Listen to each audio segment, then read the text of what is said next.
இன்னைக்கு hello doctor நிகழ்ச்சிக்கு வந்திருக்கக்கூடிய சிறப்பு விருந்தினர் யார் அப்படின்னா, தேசிய ஊட்டச்சத்து வாரத்தை முன்னிட்டு பிறந்த குழந்தைகளுக்கான ஆரோக்கியமான உணவு முறைகள் குறித்து பேசுவதற்காக குழந்தை நல மருத்துவர் டாக்டர் எஸ் பாலமுருகன் அவர்கள் வந்திருக்காங்க. வணக்கம் சார். வணக்கம். வணக்கம் சார். இன்னைக்கு நிறைய கேள்விகள் உங்ககிட்ட கேட்டு நாங்கள் சந்தேகத்தை தெளிவு பண்ணிக்கணும் அப்படின்னு நினைக்கிறோம். நேயர்களாகிய உங்களுக்கும் சில சந்தேகம் இருக்கும் இல்லையா? அந்த மாதிரி உங்களுக்கு இருக்கிற சந்தேகத்தை நீங்கள் டாக்டர் கிட்ட கேட்கணும் அப்படின்னா அழைக்க வேண்டிய எண்கள் 2986 அல்லது 29520554 அப்படிங்கிற இணைப்பு எண்ணோட நீங்க இணைப்புல வரலாம். டாக்டர், இப்போ இந்த ஒரு வாரம் ஃபுல்லாமே தேசிய ஊட்டச்சத்து வாரம் நம்ம கடைபிடிச்சிட்டு வரோம். அதை ஒரு வாரம் கடைபிடிக்கிறதுக்கான காரணம் என்ன? இதோட நோக்கம் என்ன டாக்டர்? ஊட்டச்சத்து வாரம் ஒரு வாரம் அனுசரிக்கப்படுகிறது. இது பொதுமக்களுக்கான விழிப்புணர்ச்சியை ஏற்படுத்துவது. ஊட்டச்சத்துங்கன்னா என்ன, அது சரிவிகித உணவாக நம்ம கொடுக்கணும். அந்த உணவு பிறந்த குழந்தையிலிருந்து 5 வயது குழந்தை, பெரிய குழந்தை எல்லாம் பெரியவங்களுமே இப்போ ஊட்டச்சத்தை பற்றி தெரிஞ்சுக்க வேண்டியது ரொம்ப அவசியமாயிடுச்சு. அதனால் ஊட்டச்சத்து வாரங்கிறது ஊட்டச்சத்தை எப்படி நம்ம சரிவிகித உணவாக கொடுக்கறது, எப்படி அதில் ஊட்டச்சத்து பற்றாக்குறையும் வந்துடக்கூடாது, ஊட்டச்சத்து அதிகமாக இருக்கிற ஒபேசிட்டியும் வந்துடக்கூடாதுங்கிறத வலியுறுத்துறதுக்கு தான் இந்த ஊட்டச்சத்து வாரம். ரொம்ப அருமையாக சொன்னீங்க சார். நம்ம நிகழ்ச்சியில் முதல்ல ஒரு நேயர் இணைகிறாங்க. யார் எங்கிறதுன்னு கேட்டுருவோம். வணக்கம். இணைப்பிலிருந்து அவங்க போயிட்டாங்க. இணைப்பில் நீங்கள் வரணும் அப்படின்னா அழைக்க வேண்டிய எண்கள் 2986 அல்லது 29520554 அப்படிங்கிற இணைப்பு என்னோட வரலாம். வணக்கம். யார் எங்கிருந்து? சென்னையில இருந்து ராமலிங்கம். டாக்டர் கிட்ட பேசுங்க. சொல்லுங்க சார். வணக்கம் டாக்டர். வணக்கம். எனக்கு என்னுடைய 2வது பொண்ணுக்கு இப்போ லாஸ்ட் மந்த் 11th குழந்தை பிறந்தது, விடிய கால. வாழ்த்துக்கள். வாழ்த்துக்கள்.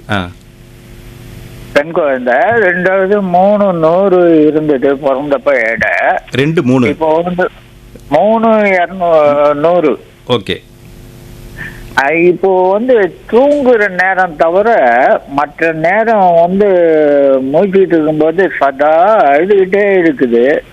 இதுக்கு தாய்ப்பால் போதுமானதா இல்லையா, இல்லை வேற ஏதாவது கொடுக்கலாமா?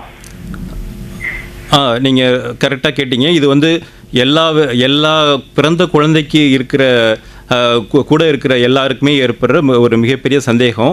ஏன்னா பிறந்த குழந்தை வயிற்றுக்குள்ளே இருக்கும்போது ரொம்ப இதமாக அந்த கர்ப்பப்பைக்குள்ளே ஒரு கம்ஃபர்டபுளாக இருந்திருக்கும். அது வெளில வந்தோன்னே அது கஷ்டப்படுறதுனால மெயினாக பிறக்கும்போதே அழுகுதுன்னு சொல்கிறாங்கல்ல, அழுதுகிட்டே இருக்கிறதுக்கு நிறைய காரணங்கள் இருக்குது.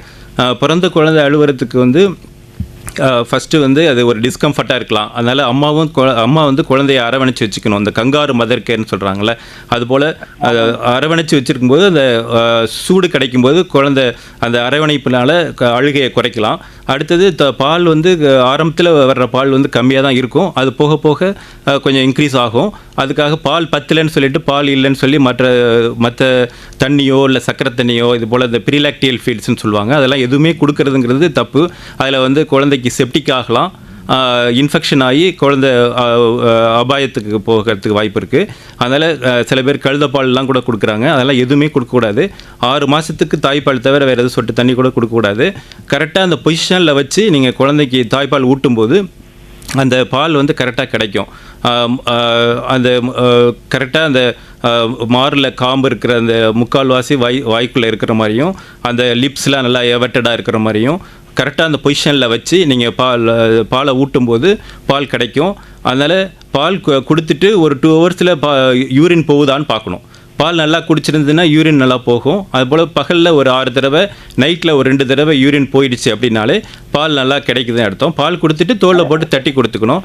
தட்டி கொடுக்கும்போது உங்களுக்கு அந்த ஏப்பம் வந்துச்சுன்னா, வயிற்றில் அந்த காற்றுலாம் வெளில வந்துடுச்சு அப்படின்னா வயிறு வலிங்கிறது ஏற்படாது குழந்தைக்கு. வயிறு வலினாலையும் குழந்தை அழுதுகிட்டே இருக்கலாம். சில குழந்தைங்க தூக்கத்துக்காக அழுவோம், அம்மா தூக்கி வச்சுக்கலன்னா அழுவோம். அதனால் அழுவுறதுக்கு நிறைய காரணம் இருக்குது. அதனால் இப்போ பால் பத்தலைன்னு நினைக்க வேணாம். யூரின் நல்லா போகுது, வெயிட் ஏறுது குழந்தை அப்படின்னா பால் குழந்தைக்கு கிடச்சிருக்குன்னு அர்த்தம், தேவையான பால் கிடச்சிருக்குன்னு அர்த்தம். அதனால் நீங்கள் அதே போல் நீங்கள் தாய்ப்பால் மட்டுமே 6 மாதத்துக்கு கொடுங்க, தண்ணி கூட கொடுக்கக்கூடாது குழந்தைக்கு. நன்றி சார். அடுத்து நேர் இணைப்பில் வராங்க. இணைப்பில் போயிட்டாங்க. தொடர்ந்து நம்ம பேசலாம். குழந்தைகளுக்கு எந்த மாதிரியான ஊட்டச்சத்து கொடுக்கணும் சார்? இப்போ பிறந்த குழந்தைக்கு 6 மாதத்துக்கு தாய்ப்பால் தவிர சொட்டு தண்ணி கூட கொடுக்கக்கூடாதுங்கிறத இப்போ இம்பார்ட்டன்ட் சொல்லிட்டோம். அந்த தாய்ப்பால்லே வந்து தேவையான தண்ணி சத்து இருக்குது, அதனால் தண்ணியும் கொடுக்கக்கூடாது. அதில் புரோட்டீன் இருக்குது, சக்கரை சத்து இருக்குது, அப்புறம் நுண்ணூட்ட சத்துக்கள்லாம் எல்லாமே இருக்குது, இரும்பு சத்து இருக்குது, அதில் லாக்டோஃபெரின் ஒரு காம்பனண்ட் இருக்குது. அது வந்து இரும்பு சத்து குடல் உறிஞ்சுறதை வந்து நல்லா இன்க்ரீஸ் பண்ணுது. அதனால் தாய்ப்பால் வந்து சரிவிகித உணவு 6 மாதத்துக்கு நல்லாவே குழந்தை வெயிட் போடும். சில குழந்தைங்கள்லாம் பார்ப்பீங்க 6 மாத குழந்தை எல்லாம் கொழுன்னு வரும். அப்படி பார்க்குறது ஏன்னா அந்த தாய்ப்பாலில் அவ்வளோ சத்து இருக்குது. அது இல்லாமல் மூல வளர்ச்சிக்கு தேவையான பொருட்கள்லாம் இருக்குது, இம்யூனோகுளோபின் ஆன்டிபாடிஸ்லாம் இருக்குது. அதில் நிறைய வகையான டிசீசஸே நமக்கு வந்து ப்ரிவென்ஷன் பண்ணலாம். அதில் அம்மாவுக்கு இது வரைக்கும் அந்த ஒரு 25 வயசு அம்மாவுக்கு வந்து தாய்ப்பால் கொடுக்குறாங்கன்னா அது வரைக்கும் அந்த வியாதிகள் எல்லா வியாதிக்கான ஆன்டிபாடிஸும் வந்து அந்த குழந்தையோட அம்மாவோட தாய்ப்பாலில் இருந்து குழந்தைக்கு கிடைக்கிறதுனால அது அவ்வளோ சத்து இருக்குது. 6 மாதத்துக்கு அப்புறம் இணை உணவுங்கிறது கொடுக்குறோம். இணை உணவில் வந்து உங்களுக்கு கண்டிப்பாக வந்து சரிவிகித உணவாக இருக்கணும். ஃபஸ்ட்டு வந்து அரிசி கஞ்சி ஆரம்பிக்க சொல்கிறோம், இல்லை ராகி கஞ்சி, கேழ்வரகு கஞ்சி, கோதுமை கஞ்சிக்கெலாம் கூட கொடுக்கலாம். அதுபோல் ஒன்றா ஒரு தானியத்தை ஃபஸ்ட்டு ஆரம்பிக்கணும். அப்புறம் ஒரு பருப்பு சேர்க்கணும்.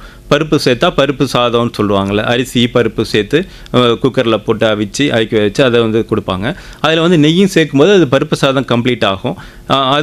அதில் வந்து உப்பு சர்க்கரையெல்லாம் வந்து முடிஞ்ச அளவுக்கு ஒரு வயசு வரைக்கும் எவ்வளோக்கு எவ்வளோ குறைக்கிறோமோ நல்லது. குறைச்சா அது உப்பு சேர்க்கும்போது கிட்னியெல்லாம் பாதிக்கிறது வாய்ப்பு இருக்குது. சர்க்கரைங்கிறது ரொம்ப பாப்பாவுக்கு ரொம்ப திகட்டுறதுக்கு வாய்ப்பு இருக்குது. அதனால் உப்பு சர்க்கரையை குறைச்சிக்கிறதுக்கு கொடுக்கணும். அப்புறம் இட்லி கொடுக்கலாம்.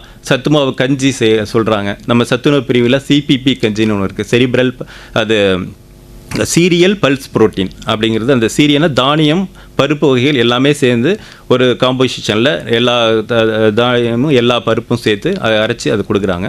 அதில் வந்து எல்லா வித கம்ப்ளீட் உணவு கிடைக்கிது. தானியத்தில் மாவு சத்து இருக்குது, பருப்பில் வந்து புரத சத்து இருக்குது, அப்புறம் நெய் எண்ணெய் சேர்க்கும்போது கொழுப்பு சத்து கிடச்சிருது. அப்புறம் நுண்ணூட்ட சத்துக்கள்னு பார்த்தீங்கன்னா கால்சியம், அயன், ஜிங்க்கு, மெக்னீசியம், இது போல் எல்லா சத்துமே வந்து அந்த இதில் வந்து கிடச்சிடுறதுனால அது வந்து ஒரு சரிவிகித உணவாக கிடைக்கும். அப்புறம் கொஞ்சம் கொஞ்சமாக அப்படியே சாப்பாடெலாம் கொஞ்சமாக கொடுத்து பழக்கி ஒரு வயசில் நம்ம என்னென்ன சாப்பிட்றோமோ எல்லா சாப்பாடுமே குழந்தைக்கு கொடுத்துருக்கணும். 7 மாதத்தில் அசைவ உணவுலாம் ஆரம்பிச்சிடலாம். முட்டை வெள்ளைக்கரு கொடுக்கலாம், முட்டை மஞ்சக்கரு கொடுக்கலாம்.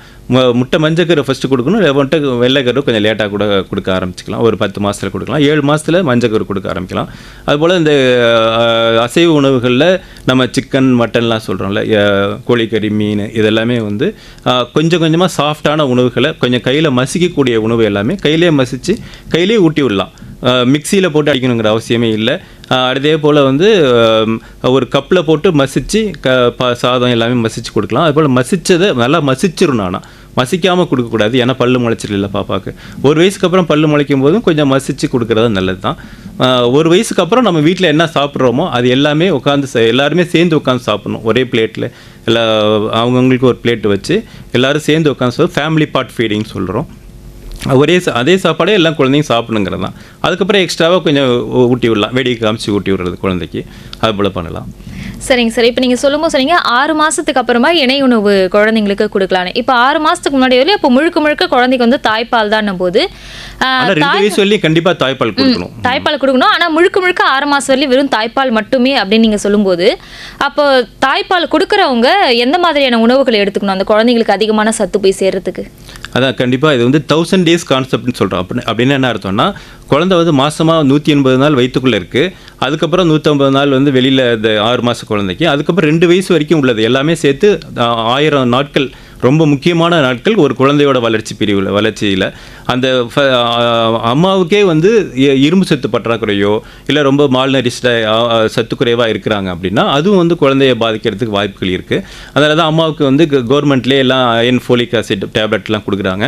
ஸோ அது அங்கன்வாடி ஒர்க், அங்கேயும் வந்து சத்துணவு இது அங்கன்வாடியில் அங்கே வந்து சத்துணவு பாக்கெட்டே கொடுக்குறாங்க. நிறைய பேர் யூஸ் பண்ணிக்க மாட்டாங்க. எல்லோரும் போய் வாங்கிக்கிட்டு அந்த சத்துணவு பாக்கெட்டில் அதில் இருக்கிற சத்துணவு சாப்பிடணும். அப்புறம் கீரை, நல்லா எல்லா வகை காய்கறிகள், அதில் வந்து இரும்பு சத்து இருக்கும். பச்சை காய்கறியில் இரும்பு சத்து இருக்கும். அதுமாரி புரோட்டீன் சேர்த்துக்கணும். அசைவ உணவுகள் நல்லாவே சேர்த்துக்கலாம். கார்போஹைட்ரேட் ஒரு மிதமாக எடுத்துக்கிட்டு அதில் வந்து அப்படி இருக்கும்போது அம்மாவுக்கு வந்து தாய்ப்பால், அம்மா வந்து சத்துள்ள உணவாக சாப்பிட்றாங்க அப்படிங்கிறப்ப குழந்தைக்கு அந்த அயன், இரும்பு சத்துலாம் கிடச்சிரும், அதிலே கிடச்சிரும். அதனால் 6 மாத குழந்தைக்கு அம்மாவுக்கு வந்து சத்துள்ள உணவு கொடுக்குறோம். அயன் டேப்லெட் கொடுக்குறாங்க, கால்சியம் டேப்லெட் கொடுக்குறோம். அதிலே வந்து உங்களுக்கு தாய்ப்பாலில் அது கிடச்சிரும் பாப்பாவுக்கு. நன்றி சார். அடுத்ததாக வந்து இப்போ ஊட்டச்சத்து குறைபாட்டால் என்னென்ன பிரச்சனைகள்லாம் குழந்தைக்கு ஏற்படுதுங்க சார்? ஊட்டச்சத்துங்கிறது வந்து நம்ம பிரிக்கிறோம் அப்படின்னா மாவு சத்து, புரதச்சத்து, கொழுப்பு சத்து, அப்புறம் நுண்ணூட்ட சத்துக்கள். இந்த மாவு சத்து, புரத சத்து எல்லாமே வந்து மேக்ரோ நியூட்ரியன்ட் சொல்லுவாங்க. நம்ம சாப்பிட்ற சாப்பாடில் பார்த்தீங்கன்னா தட்டில் நம்ம அரிசி சாதம் தான் நிறையா இருக்குல்ல, அதே போல் காய்கறி கீரைகள்லாம் இருக்குது. இதெல்லாம் நார் சத்துங்கிறது ஒரு முக்கியமான சத்து தான். இந்த சத்துக்களில் வந்து மாவு சத்து பற்றாக்குறை அப்படின்னா கார்போஹைட்ரேட் டிஃபிஷியன்சி ஆகும்போது அந்த குழந்தைக்கு வந்து மராஸ்மஸ் அப்படிங்கிற ஒரு ப்ராப்ளம் வரலாம். அப்போ எப்படின்னு பார்த்தீங்கன்னா, குழந்தை வந்து 5 வயசுக்கு கீழே உள்ள குழந்தைங்க சிவியர் அக்யூட் மால்நியூட்ரிஷன் சொல்கிறோம். முதல்லலாம் வந்து மராஸ்மஸ், அதாவது நோஞ்சான் குழந்தைன்னு சொல்லுவாங்க. பார்க்குறதுக்கு ரொம்ப எலும்பும் தோலும் மட்டும்தான் பாப்பாவுக்கு இருக்கும். இப்போ முகமே பார்க்குறதுக்கு ஒரு மங்கி ஃபேஸஸில் அப்படியே ஒரு மாதிரி ரொம்ப உடம்புல பக்கல் ஃபேட் எல்லாமே, அதாவது கணத்தில் சதைய கொழுப்பே இல்லாமல் அப்படியே ஒட்டி போய் கண்ணம்னே ஒட்டி போய் தொடையிலெல்லாம் வந்து அப்படியே தோலாக தெரிகிற மாதிரி அந்த அளவுக்கு ரொம்ப நோஞ்சான் குழந்தையாக இருக்கும். அது நோஞ்சான் குழந்தை வர்றதுக்கு வாய்ப்பு இருக்குது. அந்த கார்போஹைட்ரேட் டிவிஷன்ஸில், புரோட்டீன் டிவிஷன்ஸில் குவாஷியக்கர்னு சொல்கிற அந்த புரதச்சத்தும் குறைவும் போது முகம்லாம் வீங்கிரும். அந்த புரதம் இருந்தால் தான் உடம்புக்குள்ளே அந்த தண்ணி சத்தெல்லாம் மெயின்டைன் ஆகும். அதெல்லாம் தண்ணி சத்தெல்லாம் வெளியில் வந்துட்டு அப்படியே ஊதி போய் ஒரு பாப்பா அப்படியே ப்ளோட்டடாக இருக்கும் பார்க்குறதுக்கு, ஊதி போன பாப்பாவை. அது வந்து குவாஷியாக்கன்னு சொல்லுவோம். அப்புறம் வந்து முக்கியமான அயன் டிஃபிஷியன்சி, அனிமியா உங்களுக்கு தெரியும். கால்சியம் விட்டமின் டி குறையும் போது ரிக்கெட்ஸ் வரலாம். ரிக்கெட்ஸு, அதனால் கால்சியம் குறையும் போது ரொம்ப கால்லாம் வந்து டிஃபார்மிட்டி, அதாவது கால் வளைஞ்சு போயிடலாம். கால் நடக்கும்போது வளைஞ்சிக்கிட்டு இருக்கிறது, அதுபோல் ரொம்ப கையெல்லாம் வளைஞ்சிருக்கிறது, முட்டிலாம் வளைஞ்சிருக்கிறது, இந்த மாதிரி பிரச்சனைகள் வரலாம். அப்புறம் விட்டமின் ஏ டிஃபிஷியன்சியில் கண் ஈவினிங் பிளைண்ட்னஸ், அப்போது ஆரம்பத்தில் கண் மாலை கண் நோயின்னு சொல்லுவோம்ல, அப்படி வரும். அப்படியே போக போக கண்ணெல்லாம் அப்படியே ஒரு மாதிரி டஸ்கியாக இருக்கும், அதாவது ஒரு மாதிரி எல்லோ கலரில் இருக்கும். அப்படியே இப்போ செதில் ஆகிடும், மீன் செதில் மாதிரி இருக்கும், பைட்டாட் ஸ்பாட் சொல்லுவாங்க. அதெல்லாம் போக போக பார்த்தா கண்ணே போயிடும், கண் பார்வை போயிடும். அதனால் ஒரு விட்டமின் சத்து குறையினால கண் பார்வையை இழக்கிறதுக்கு வாய்ப்புகள் இருக்குது. அடுத்தது ஸ்கர்வி, விட்டமின் சியில் ஸ்கர்வின்ட்டு அந்த எலும்பும் கொஞ்சம் வீக் ஆகும், ஸ்கின்லாம் அதாகும். ஜிங்க் டிஃபிஷியன்சியில் தோல்லாம் அப்படியே பேந்துட்டு வரும், ஆசன வாயெல்லாம் அப்படியே புண்ணாயிரும், அடிக்கடி டயரியா போயிட்டே இருக்கும். இதில் வாய் ஓரத்தில் பார்த்தீங்கன்னா வெள்ளையாக அந்த ஆங்கிலோஸ்டொமடைட்டிஸ் சொல்லுவாங்க, மைனா வாயின்னு சொல்லிட்டு வாயெல்லாம் புண்ணாயிரும், நாக்கெல்லாம் புண்ணாயிரும். இதுமாரி பி காம்ப்ளெக்ஸ் டிஃபிஷியன்சியில் எல்லா டிஃபிஷியன்சிலையும் நிறைய டிசீஸ் இருக்குது. நிறைய குழந்தைங்க எஃபெக்ட் ஆகுறாங்க. கண்டிப்பாக சார், நன்றி சார். நிகழ்ச்சி அடுத்து நேயர் ஒருத்தவங்க நேயறாங்க.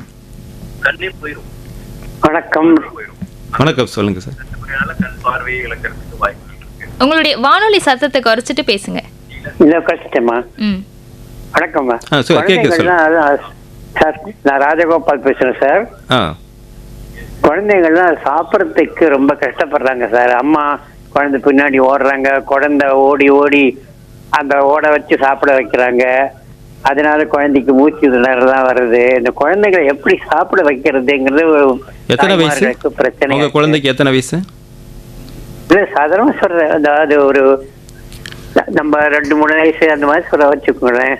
பொதுவாகவே சின்ன குழந்தைங்கள சாப்பிட வைக்கிறதுக்கு அவங்க இதெல்லாம் காட்டுறாங்க, டிவி காட்டி சாப்பிட வைக்கிறாங்க.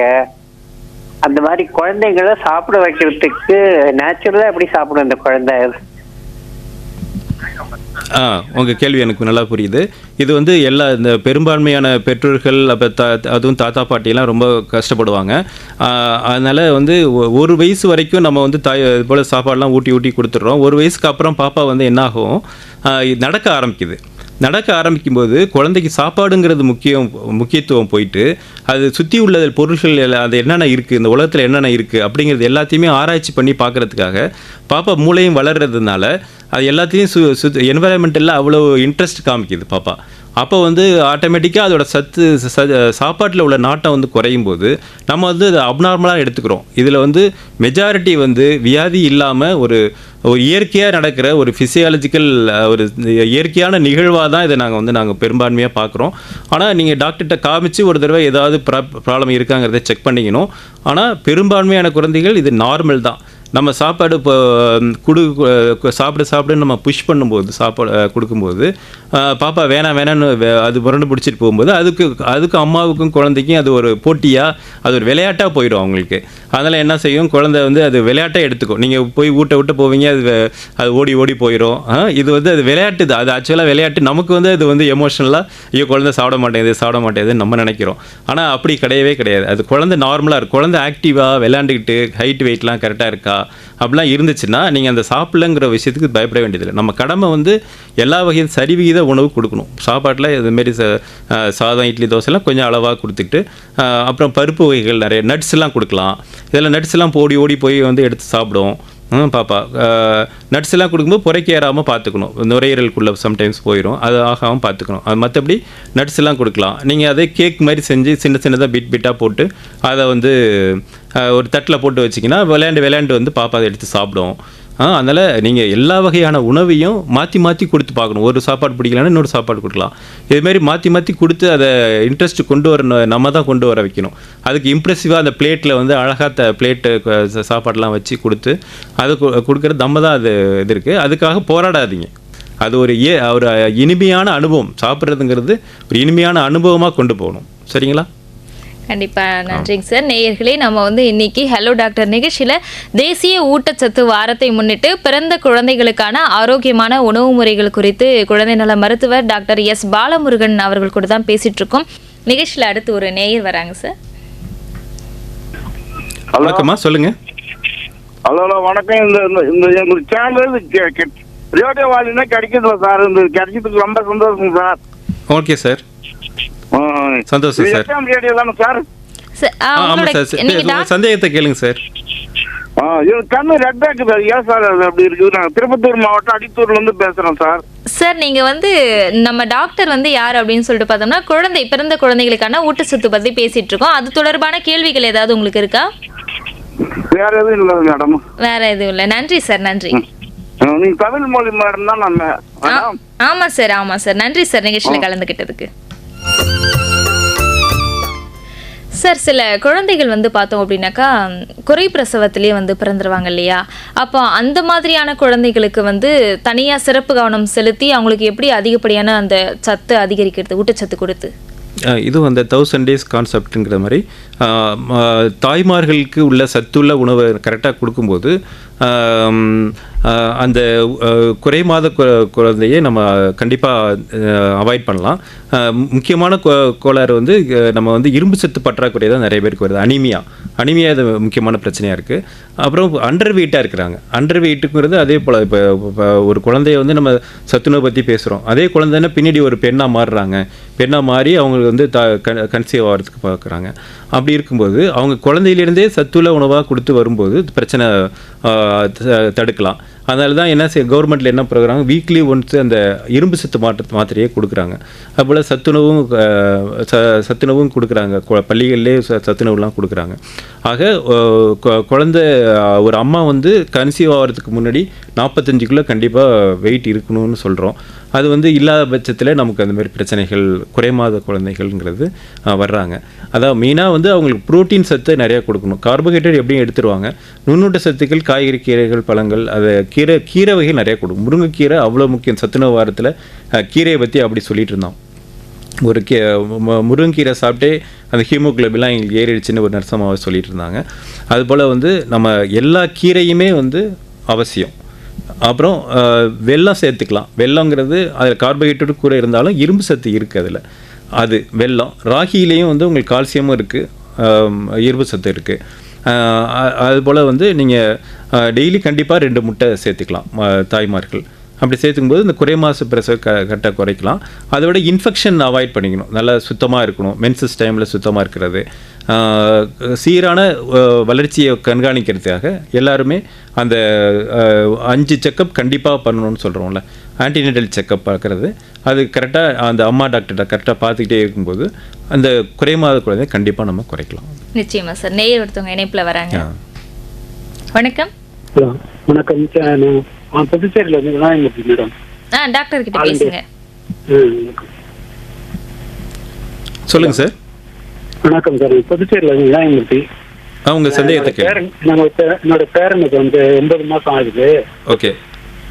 அவருக்கு வந்து இடம் வந்து இப்போதைக்கு 7 கிலோ இருக்காரு. அது பிறந்தப்ப எவ்வளவு இருந்தாங்க எடை? பிறந்தப்ப 3 கிலோ 100 கிராம் இருந்தார் சார். ஓகே.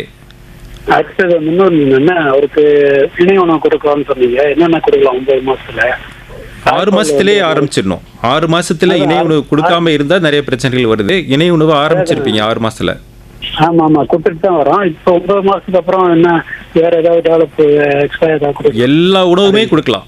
நீங்க அதுல சந்தேகமே வேண்டியதில்லை. கொடுக்கக்கூடாது எதுவுமே கொடுக்கக்கூடாதுன்னு பார்த்தீங்கன்னா நம்ம மாட்டுப்பால் 1 வயசு வரைக்கும் நம்ம குறைக்க சொல்கிறோம், ரொம்ப சேர்த்துக்காதீங்கன்னு சொல்கிறோம். அப்புறம் அது போல் வந்து செயற்கையான அந்த இணை உணவுலாம் சொல்கிறாங்களே, அது பவுடரில் போட்டு அடைச்சி கொடுக்குறாங்கல்ல, அந்த மார்க்கெட்டில் அவைலபிள், அதெல்லாம் வந்து முடிஞ்ச அளவுக்கு குறைச்சிங்க. எவ்வளோ அதை அவாய்ட் பண்ணிக்கிறது நல்லது. அதில் தேவையெல்லாம் ப்ரிசர்வேட்டிவ்லாம் போட்டிருப்பாங்க. சத்துமாவு கஞ்சி வீட்டிலேயே நீங்கள் செய்வீங்க, அதெல்லாம் கொடுத்துக்கலாம். சில பேர் வந்து அசைவ உணவு ஆரம்பிக்கிறதுக்கு பயப்படுறாங்க. அசைவம் சாப்பிட்றவங்களா இருக்கீங்க அப்படின்னா அசைவ உணவு கண்டிப்பாக 9 மாதத்தில் ஆரம்பிச்சிடலாம். அப்புறம் நார் சத்து உள்ள கீரைகள் காய்கறி எல்லாமே மசிச்சு, பாப்பா பல்லு நல்லா முளைச்சிருக்காதுங்கிறதுனால மசிச்சு கொடுக்கும்போது அந்த மலச்சிக்கலும் பிரச்சனையும் குறையுது, இரும்பு சத்தும் உங்களுக்கு கரெக்டாக கிடச்சிருது. மற்ற நுண்ணூட்ட சத்துக்கள் எல்லாமே, மைக்ரோ நியூட்ரியன்ஸ் எல்லாமே குழந்தைக்கு கிடச்சிடுறதுனால நீங்கள் வந்து கண்டிப்பாக இந்த நான் சொன்னதை எதுவும் கொடுக்காம இருந்தீங்கன்னா கண்டிப்பாக அதெல்லாம் கொடுங்க. ஒரு நாளைக்கு 3 to 5 வரை கொடுக்கலாம். கண்டிப்பாக தாய்ப்பால் கண்டிப்பாக சேர்த்துக்கணும். தாய்ப்பாலை நிப்பாட்டக்கூடாது. அதாவது வீனிங்கிற வார்த்தையை முதல்ல யூஸ் பண்ணிகிட்டு இருந்தாங்க, இப்போ அதை நிப்பாட்டிட்டாங்க. ஏன்னு கேட்டிங்கன்னா வீனிங்னா என்ன அர்த்தம்னா தாய்ப்பாலை குறைச்சிக்கிட்டே மற்ற உணவுகளை சேர்க்கறத வீனிங்னு சொன்னாங்க. அதை வந்து இப்போ ஸ்டாப் பண்ணிட்டாங்க. வீனிங்கிறதே கிடையாது. 2 வயசு வரலையும் நீங்கள் எவ்வளோக்கு எவ்வளோ தாய்ப்பால் கொடுக்க முடியுமோ அவ்வளோக்கு எவ்வளோ மூளைக்கு நல்லது, எதிர்ப்பு சக்தி கிடைக்குது, குழந்தைக்கு வளர்ச்சி நல்லா இருக்குது, குடலுக்கு நல்லது, எல்லா பிரச்சனையும். அந்த இணையனுக்கு நடுவில் தாய்ப்பால் கொடுக்கலாம். கண்டிப்பாக கொடுக்கணும், கண்டிப்பாக கொடுக்கணும். ரொம்ப நன்றி. சார், இப்போ வந்து ஊட்டச்சத்து நம்ம கொடுக்குறோம் இல்லைங்களா, அந்த ஊட்டச்சத்து வந்து குறிப்பிட்டு இந்த வயசுக்கு வந்து கட்டாயமாக கொடுக்கணும் அப்படின்னா அது எந்த வயசு சொல்லிங்க? ஏன்னா இப்போ வந்து சின்ன வயசில் நம்ம என்ன சாப்பாடு கொடுக்குறோமோ அதுதான் வந்து பெரிய வயசாகும்போது அவங்களுக்கு எதிர்ப்பு சக்தி அதிகமாக உள்ளே கொண்டு போகுதுன்னு சொல்லுவாங்க. அந்த வயது வரம்பு ஏதாவது இருக்குங்களா, இதுக்குள்ளார அதிகமாக நம்ம கொடுக்கணும் அப்படின்ற மாதிரி? நீங்கள் ஜென்ரலைஸ்டாக கேட்குறப்ப ஊட்டச்சத்து எல்லா வயதினருக்குமே அவசியம். ஈவன் ரொம்ப வயசாகி ரொம்ப ஒரு 90 வயசுக்கு மேலே உள்ளவங்களுக்கு புரோட்டீன் சத்து கண்டிப்பாக தேவைப்படும். உடம்பு மசில் மாஸ்லாம் குறைஞ்சிரும். அதுபோல் பிறந்த குழந்தை இப்போ நீங்கள் கேட்ட மாதிரி லோ பர்த் வெயிட் பேபிஸ் அவங்களுக்குமே வந்து ரொம்ப ப்ரீடம் பேபிஸ் அவங்களுக்குமே வந்து நியூட்ரிஷனுங்கிறது முக்கியம். ஏன்னா பிறந்த குழந்தைக்கே தாய்ப்பாலோட சேர்த்து ஹியூமன் மில்க் ஃபோர்ட்டிஃபையர்னு ஒன்று கொடுக்குறோம். எடை குறைஞ்ச குழந்தைங்களுக்கு 2 கிலோ லோ பர்த் வெயிட் பேபிஸ்க்கெலாம் தாய்ப்பாலோட சேர்ந்து அதோட ஆடடாக கொடுக்கறதுக்காக ஹியூமன் மில்க் ஃபோர்ட்டிஃபையர் கொடுக்குறோம். ஆக 6 மாதத்துக்கு தாய்ப்பால் கண்டிப்பாக அவசியம். 6 மாதத்துலேருந்து நம்ம வந்து மற்ற இணை உணவு எல்லாமே சொல்கிற மாதிரி ஊட்டச்சத்து இந்த வயசில் தான் கரெக்டாக கொடுக்கணும். எப்பயுமே பேலன்ஸ்டு ஃபுட்டாக கொடுக்குறதுப்ப நம்ம வந்து இந்த ஒபேசிட்டியை நம்ம கண்டிப்பாக குறைக்கணும். எல்லாருக்குமே வந்து சாப்பிடாமல் இருக்க முடியாது. சாப்பாடுங்கிறது 3 வேளையும் சாப்பிட்றோம். அதை வந்து சரிவிகித உணவாக சாப்பிடும்போது நமக்கு தேவையில்லாமல் வியாதிகள் வராமல் இருக்கும். குறைபாடுனாலையும் வியாதி வருது, அதிகமாக வரதுனாலையும் வியாதி வருது. குறைபாடு வியாதிகள் எல்லாமே நான் உங்கள்கிட்ட சொல்லிட்டேன். ஒவ்வொரு வியாதியுமே ரொம்ப இம்பார்ட்டண்டான சமூக பிரச்சனைகளாக தான் இருக்குது. நன்றி சார். நேயர் இணைப்பில் வராங்க. வணக்கம். ஹலோ, வணக்கம். மருத்துவர்கிட்ட பேசுங்க. வணக்கம் மேடம். வணக்கம் சார். வணக்கம். வணக்கம், சொல்லுங்க. வணக்கம் சார். சொல்லுங்க. வேலூர்லேருந்து செல்வ கணேசன் பேசுறேன் சார். சொல்லுங்க சார். எங்க பேச்சு சார், நீங்க டவர் கிடைக்கிற இடத்துல வந்து கொஞ்சம் பேசுறீங்களா? சரி மேடம். வயசு சொல்லுங்க. வயசு என்ன? 2.5 வயசு சார். ரொம்ப லீனா இருக்கு சார், சரியாவே சாப்பிட மாட்டேன். எடை எவ்வளவு இருக்கு? எடை அவங்க சென்னையில இருக்கிறாங்க சார், நாங்க வேலூர்ல இருந்து பேசுறேன் சார். ரொம்ப லீனா இருக்குது. ஓகே. சரியாவே சாப்பிட மாட்டேங்குது சார். அது என்ன செய்யலாம்? எதனா டானிக் வாங்கி சாப்பிடலாமா? 2.5 வயசு குழந்தைங்க நல்லா நொறுக்கு தீனி சாப்பிடுவாங்க. நம்ம சாப்பாடுங்கிறத இன்ட்ரெஸ்ட் காமிக்க மாட்டாங்க. ஏன்னா அவங்க போர் அடிச்சிருது இல்லை, ஒரே சாப்பாடாக கொடுத்துட்டே இருக்கும்போது அவங்களுக்கு வந்து